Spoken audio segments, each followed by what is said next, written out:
চিংড়ি মাছ আমরা কম বেশি সবাই পছন্দ করি। আসসালামু আলাইকুম। কেমন আছেন সবাই? আশা করছি সবাই ভালো আছেন।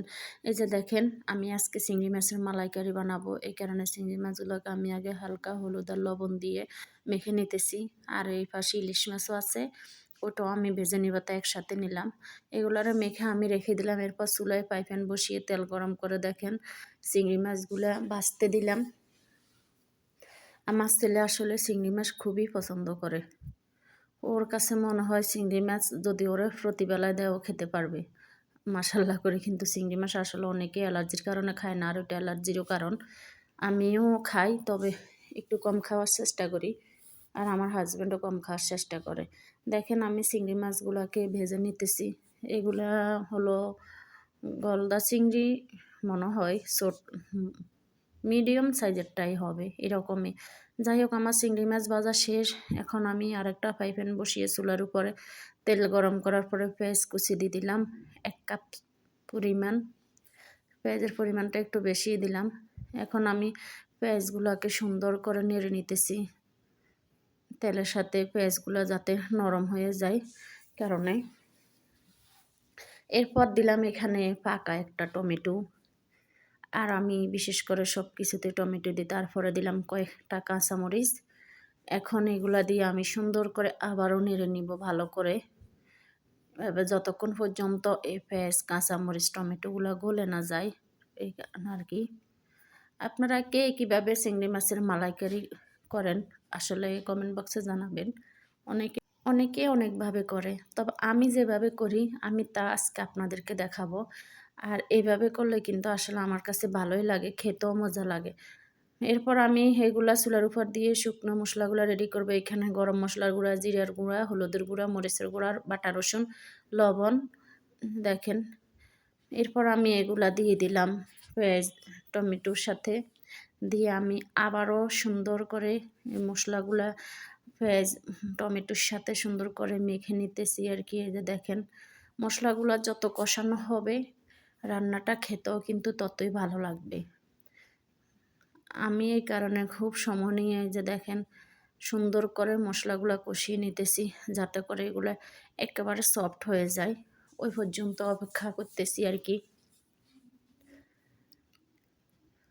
এরপর আমি এই যে দেখেন মশলাগুলো আমার কিন্তু কালার চেঞ্জ হয়ে গেছে, প্রায় অনেকগুলাই নরম হয়ে গেছে। আমি তারপর আবারও নেড়ে নিতেছি।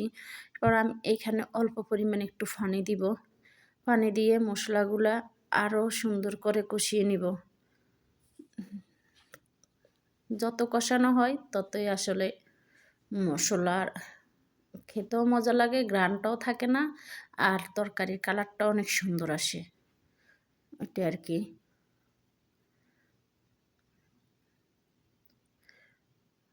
যাই হোক, ঢাকনা দিয়েও কিছুক্ষণ ডেকে কষিয়ে নিলাম। দেখেন আমার প্রায় আসলে কষানো হয়ে গেছে এই মশলাগুলা। এরপর আমি এখানে একটু পরে চিংড়ি মাছগুলা দিয়ে দিব আর কি।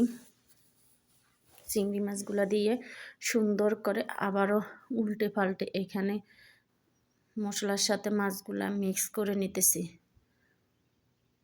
আর এই চিংড়ি মাছগুলো আসলে খেতে অনেক ভালো লাগে, যেহেতু আমি এখানে তাজা চিংড়ি মাছ পাই নাই ফ্রিজের। আর সবাই জানেন বাইরের দেশে আসলে সব কিছুই ফ্রিজে থাকে, ওইভাবে তাজা পাওয়া যায় না। আমাদের এখানে শুধুমাত্র তেলাপিয়াটা একটু তাজা পাওয়া যায়, আর সব মাছই কিন্তু ফ্রিজের।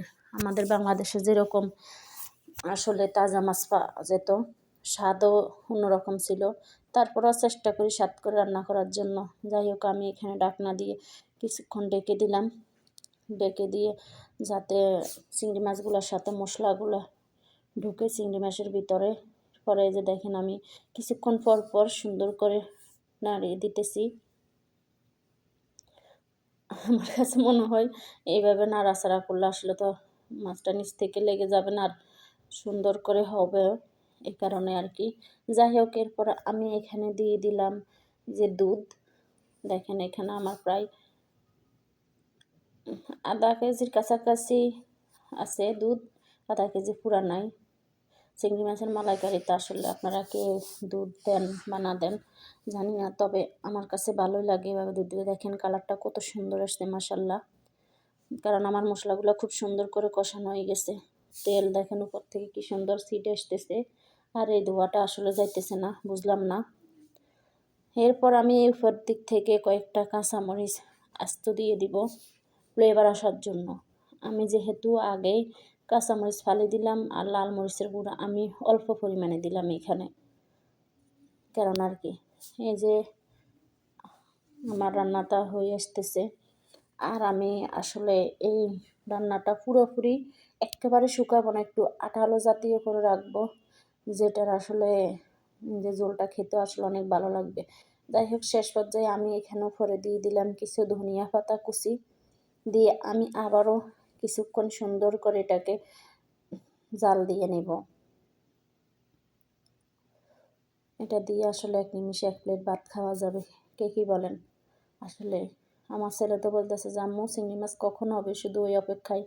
যে দেখেন, যাই হোক, আমার চিংড়ি মাছের ফাইনাল লুক কেমন লাগলো আপনাদের সবাই জানাবেন।